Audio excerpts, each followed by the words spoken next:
Hey everybody, this is Pro Chosen bringing you a commentary from VGT League Season number 21. What you're seeing here is posts in the VGT forums where MaFia.HasH was challenged to play Pro Marine Best of 7 and offered to have all the games commentaried. So that's what we're bringing you today, a Best of 7 series, MaFia.HasH against Pro Marine. First person to win 4 games is most likely going to be ranked number 1 on the VGT SC Season 21 ladder. Alright, welcome to Game 1 of MaFia.HasH versus Pro Marine. This is Pro Chosen. And this is Pro Butterfly. Chosen, get it started. Down here in the bottom right position playing the yellow Zerg, we have one of the most famous, fastest players of all time, MaFia.HasH. Up here in the top left position, we have another monster in the fastest community right now, Pro Marine playing the blue Terran. Also, a.k.a. the Beast, from now on. Well, this looks like this game is going to be cross positions on the map. Each player in a corner, Pro Marine being the top left, Terran corner position, MaFia.HasH down here in the bottom right playing Zerg, so we're most likely going to see him choke up here with his first hatchery, and we could be looking at a 20 to 30, maybe even longer minute game because it's very hard to kill your opponent when they're this far away from you on the map. As a Zerg player, wouldn't you like to see it this way, though? Yeah, as against a Terran player. Or yeah, early game as a Zerg, you do want to see this because, I have to note this really quick. It looks like MaFia.HasH is going for the spawning pool before his hatchery up here. Wow. So he's going to, I think he's doing this in anticipation of Pro Marine being Protoss and building gateways in the middle of the map. He wants to get those Zerglings out as fast as possible. Pro Marine, real aggressive, always acts with haste, so that could be a good move for HasH. Yeah, and that's honestly a good job by HasH. He's adjusting to his opponent. He probably saw a couple replays of Marine, played him a couple times, and he knows that he's going to be mid-building and that he's really aggressive. So he's going to be going for the 9-pool build because usually Zergs will get their hatchery up here with before they get their spawning pool, but he got the spawning pool and then the hatchery at his choke. And then it looks like it's going to be probably putting up another hatchery right away also.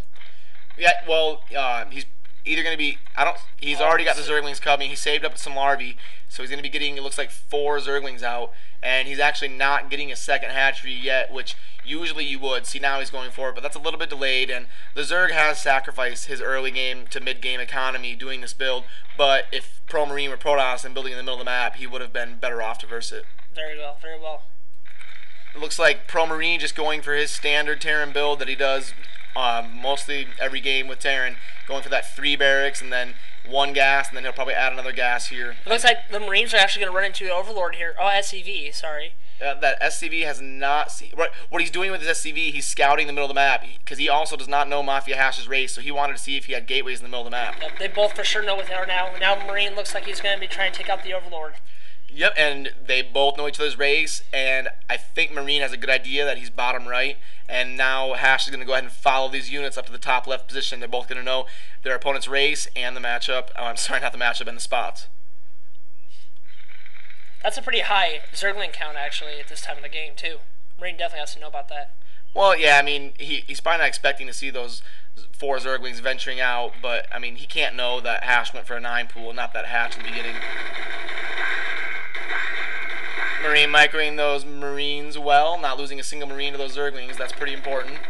That Zergling probably will not be able to make it inside his base. Zergling does not get into the base to scout. He would have wanted to see Marine's exact build, but Marine not having a second gas yet, he's probably going to be going proxy factory. Yep, he's going for 2 proxy factories down here to really put some pressure on this MaFia.HasH choke. And MaFia.HasH with the gas already, he got the gas with the 14th drone. Now he's got 16 drones and he's got 3 mining gas. So he's got that. He's gonna have that layer up here about, looks like 5 minutes into the game, 6 minutes into the game, and he's gonna be going straight to high for a tech build versus tank push. That is a really fast layer. Yep, he's just going straight tech. He wants to make sure that he can dominate this tank push with Guardians and make this go to a late game. You know he's seen a lot of Marines replays, and I'm pretty sure Marine is the same way to HasH. Yep, this is pretty standard play, Zerg versus Terran. The Terran going for the factories right outside the Zerg choke. Want to get those tanks to here as fast as possible. But the Zerg play seems to be a little different, though, from what I've seen. I mean, for other games that we've done and so on. Yeah, I've actually never seen HasH do the 9-pool build. I'm sure he's practiced it or done it before, so I'm sure he knows what to do and how to play with it, but I've personally never seen him do it before. Yeah, I'm curious to see how it's going to work for him. Let's see. Yeah, and I'm also curious to see if Pro Marine can still break this Zerg choke, even though he's so far away, how well it's going to play out for him. And getting that engineering bay out, he wants to build that engineering bay and then float it so his tanks can shoot farther because the engineering bay can float ahead of them and give them vision. At some point, Hash is going to have to probably take more gas too. Yeah, he will definitely take more gas as soon as he probably starts up his hive. He'll probably take another couple of gas geysers, and eventually he'll probably be running off about 5 or 6 geysers when he pops those guardians. Pushing these sunken colonies out slowly. MaFia.HasH wants to cover as much ground as possible. And this first tank going up here around, he's going to position that tank right here on the ledge so he can fire at all 3 of these sunken colonies right away without even moving that tank. He's going to just be attacking them from the front and from the side, it looks like. Yep, he's going to be pushing tanks up right here in the front and also positioning one on the ramp here. There's the painful sound when you're a Zerg. Yep, Zerg does not want to hear that. And Marine, one of the best tank pushers there are. He's very fast with it. He target fires all his tanks pretty much perfectly, moves them perfectly, and uses his Marines in unison to keep the Zerg from making more sunken colonies. Let's see if Zerg's obviously been building this build to adjust against this. Let's see what it can do. Yeah, he's already got that hive going, so he is going to have the pretty fast tech. He'll have that tech up.